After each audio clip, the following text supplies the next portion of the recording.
People think betrayal sounds like breaking glass. It doesn't. It sounds like snow, the way it falls, soft and endless, covering everything that was once clear. When I first moved to Vermont, I thought I'd found peace, a wooden house tucked between pine trees. A man who made coffee at dawn and smiled with the kind of gentleness that felt rare. A winter that swallowed every noise and left behind only the hum of the fireplace. His name was Mark Ellison. He taught literature at the high school in town.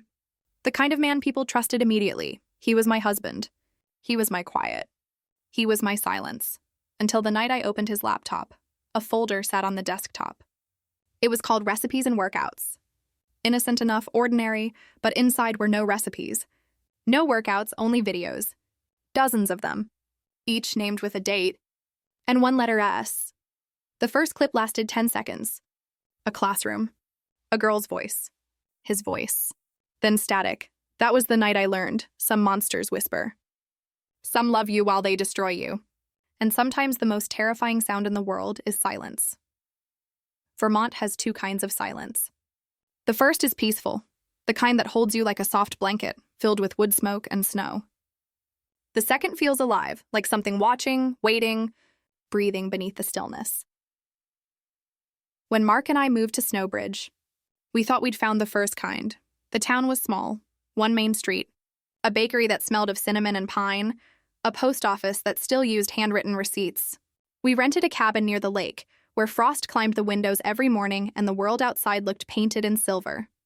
Mark said he loved how quiet it was. He said the city had been too loud, too demanding. He said here he could think again. He taught English at the local high school. His students adored him. Mr. Ellison, the cool teacher, they called him. He wore sweaters that smelled like cedar, and he always carried a thermos of black coffee. When he smiled, people smiled back, and for a while, I believed the same thing everyone else did, that he was good. At night, he'd read to me. He loved the old authors, Hardy, Fitzgerald, Poe. He said words could make a person eternal. I was a writer too, or at least I used to be. But lately my pages stayed empty.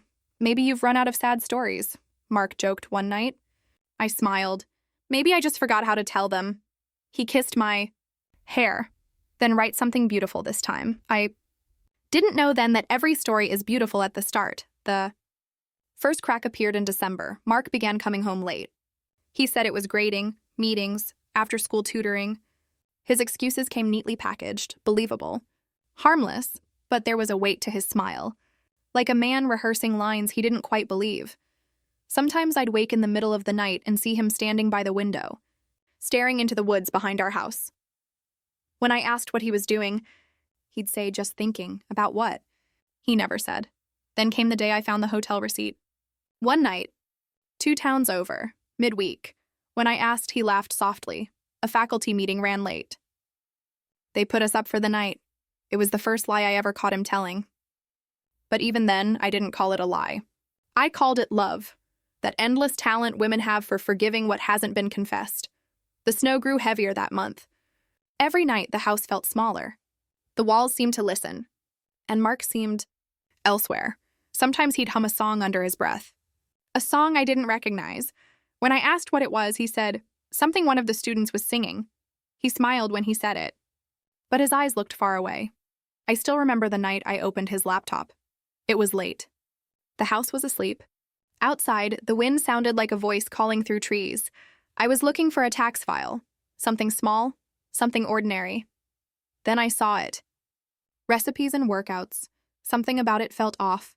Too neat, too deliberate. I clicked once, inside dozens of videos, dates, and that single letter, S. The first file loaded slowly, pixels shifting like snow. A classroom came into view.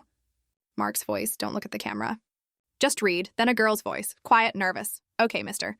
Ellison. Her name appeared at the bottom corner. Sophie 1. Movie felt my breath stop. He spoke again. Good, that's perfect.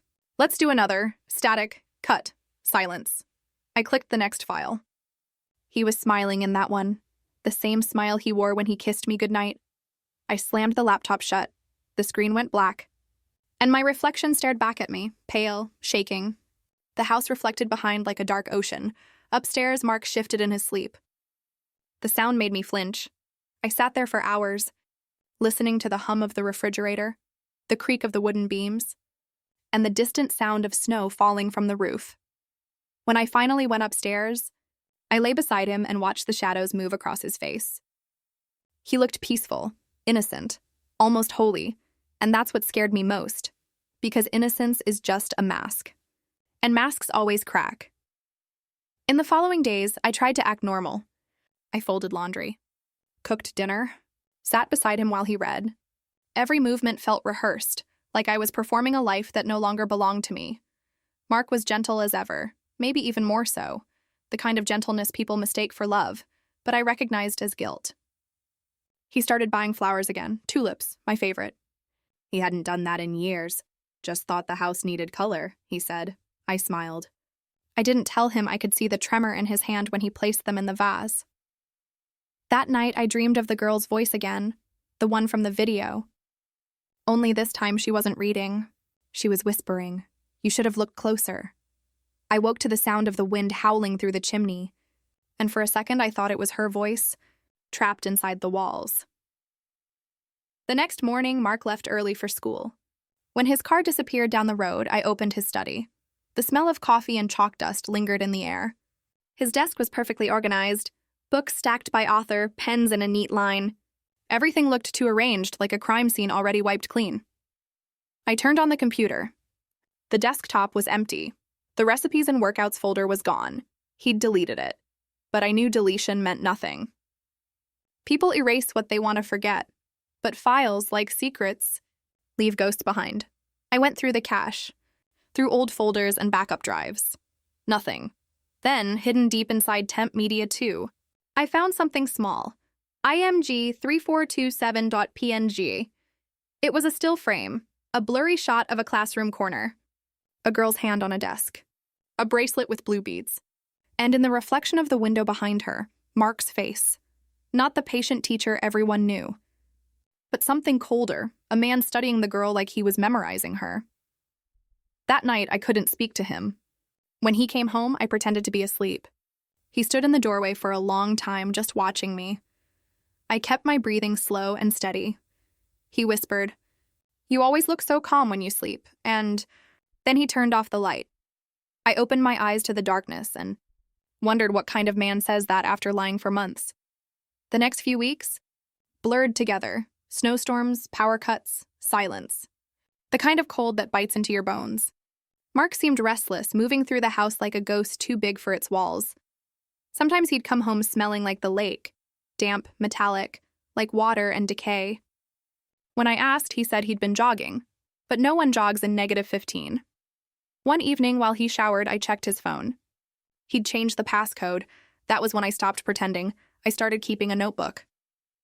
Not of stories, but of observations, timestamps, details, every word that didn't fit. It became my way of breathing. My way of surviving. Then came the storm. It was late February when Snowbridge disappeared beneath white. Roads closed. Power flickered. The world went still. Mark stayed home, claiming the school had canceled classes. We spent 2 days trapped in that house together, the air between us growing heavier by the hour. He sat by the fireplace scrolling on his phone. I sat across from him pretending to read. I could feel him watching me. Not lovingly and cautiously, as if he knew I knew. At one point he said, "You've been quiet lately." "So have you," I answered. He smiled faintly. "That's what I love about you. You don't ask questions you don't want answers to." The words landed like a knife. Soft, deliberate, perfectly placed. That night, when he finally fell asleep on the couch, I crept to his jacket pocket. His phone. Still locked? But inside the lining, folded twice, was a printed photo, a selfie. The same girl, Sophie, standing by the frozen lake. Mark beside her, half smiling, his hand not quite touching her shoulder. Behind them, snow falling like ash. On the back, in her handwriting, "To my favorite teacher." "Thank you for seeing me." My hands shook. The air felt thin, poisonous. I wanted to scream, to confront him, to burn the picture right there in the fire. But instead I folded it again, slipped it into my pocket, and waited. The waiting became unbearable. Every sound, the creak of the stairs, the hum of the fridge, felt like a warning. That evening, I went for a walk, desperate to breathe. The snow was deep, the sky violet with twilight. At the edge of the woods, I saw him, a dark figure standing still among the trees. For a moment, I thought it was Mark, but when I called his name, the figure turned and vanished into the forest. My heart slammed against my ribs. I ran home. Mark was in the kitchen, stirring soup, calm as ever. "You look like you've seen a ghost," he said. Maybe I had. That night, I didn't sleep. At 2 a.m., I heard the floorboards creak. Footsteps, soft, deliberate, moving toward the study. I followed, silent. The door was ajar. Inside, Mark sat at his desk, laptop open, on the screen, the same folder. Recipes and workouts, he hadn't deleted it. He'd moved it. He was watching one of the videos, frame by frame, pausing, zooming in on her face, and then he whispered, "I'm sorry." I stepped back. The floor groaned. He turned. Our eyes met. For a moment, everything stopped. The snow, the wind, my heartbeat. Then he smiled. "You shouldn't be up." I couldn't sleep. Neither could I. He closed the laptop slowly. Too slowly. You saw them, didn't you? He asked. I didn't answer. He leaned back, watching me with that faint, calm smile that had once made me feel safe. "They're not what you think." "Then what are they?" "Memories." He stood, stepped closer. "You of all people should understand. Stories matter. People need someone to listen. Were you listening or were you taking?" He flinched. "Just barely." "You don't know what it's like," he whispered. "To be invisible. To have someone look at you like you matter again." His voice broke. For a second, I saw it. The weakness, the hunger, the truth. Then I saw the danger. The storm outside howled louder. The power flickered. Mark moved toward me, reaching out. "Please, don't hate me." I stepped back. He sighed. "I can fix this. I just need time. Time won't change what you did." He looked at me. Not with anger, but pity. "You're not innocent either. You wanted the silence just as much as I did." And in that moment, I realized he was right. Not about guilt, but about silence. We'd both built it together. Brick by brick, but now it was collapsing. The lights went out. Darkness swallowed the room. I heard him breathe. I felt his hand brush my arm. Then nothing. When the lights returned, he was gone. The door was open. Wind and snow rushing in. I ran outside, calling his name. But the storm had taken everything. His footprints, his shadow, his voice, only the lake remained, frozen, endless. A mirror reflecting nothing but white. The storm ended 3 days later. When the sky cleared, the world looked scrubbed clean. Snowbanks shining like glass, tree branches black and brittle against the white. I hadn't seen Mark since that night. His car was still gone. His phone went straight to voicemail. At first, I told myself he'd gone to the school, that maybe he needed time.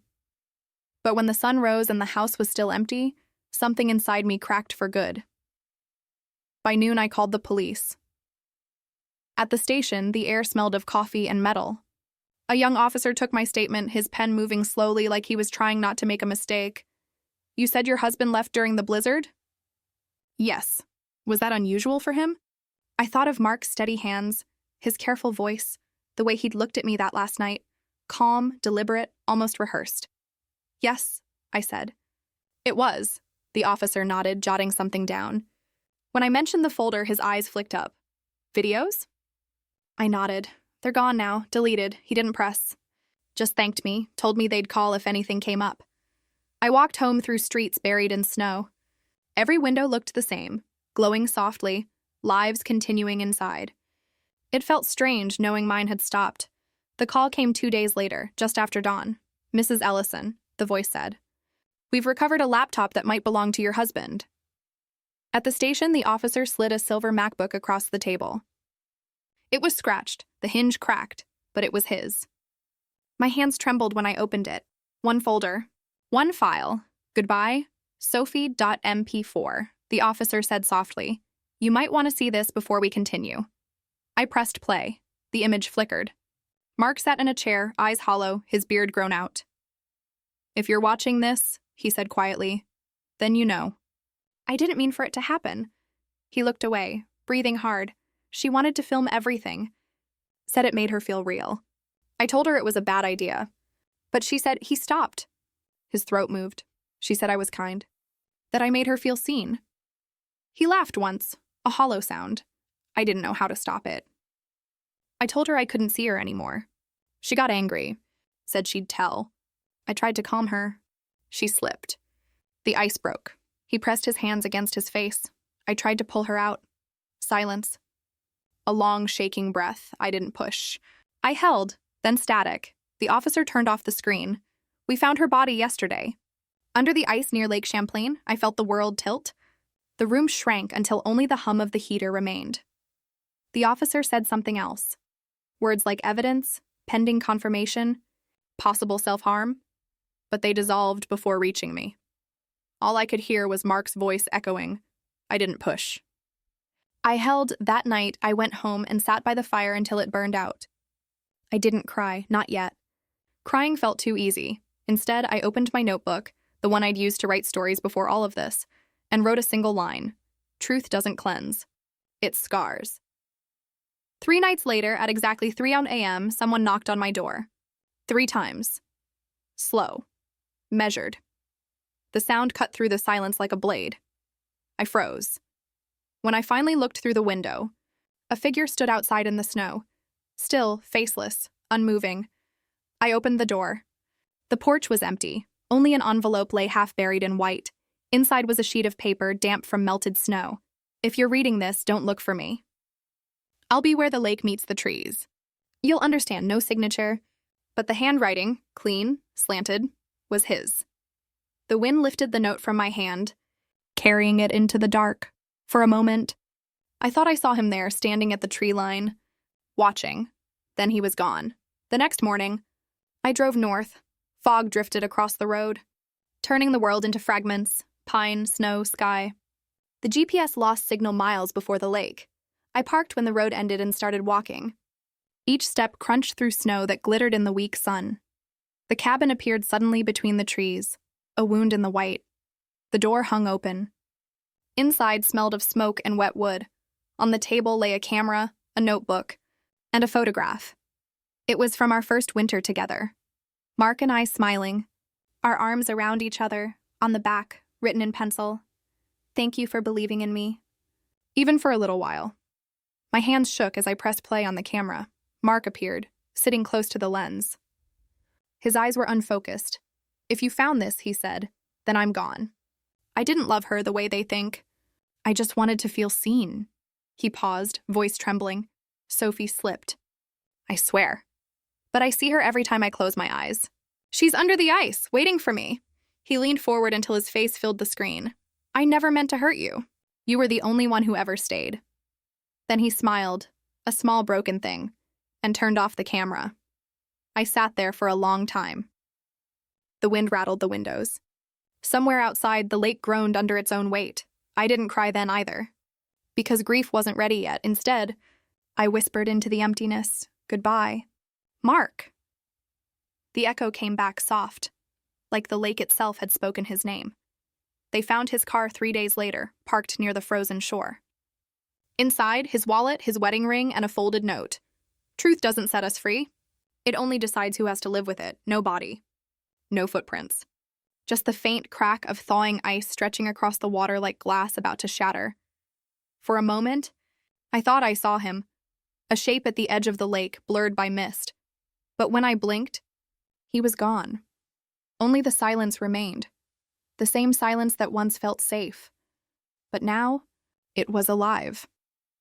The snow began to melt in March, not all at once. Vermont never changes that easily.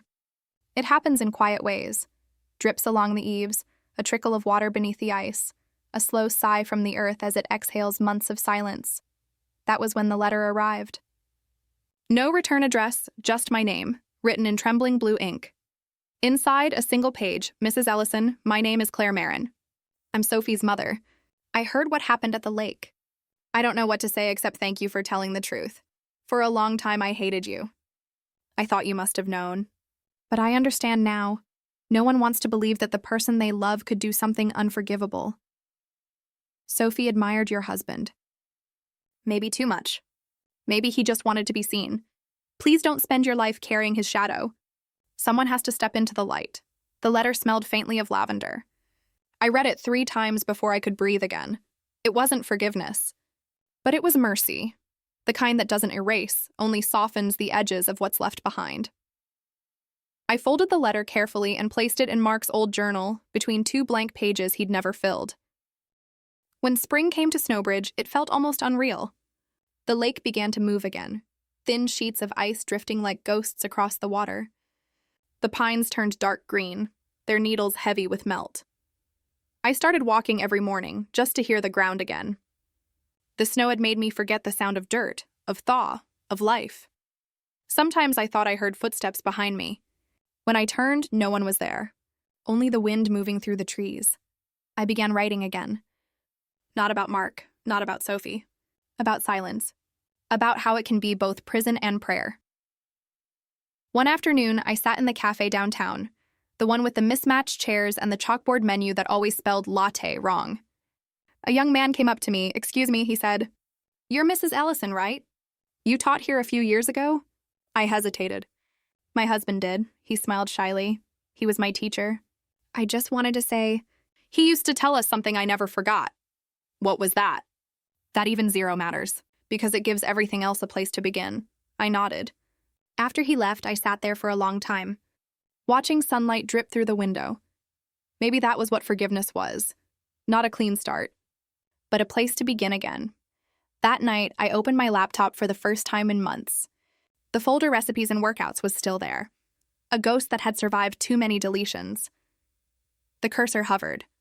My hands didn't shake this time. Right-click. Delete. "Are you sure you want to permanently remove this item?" "Yes." The screen went black, reflecting my face. Older, thinner, but whole.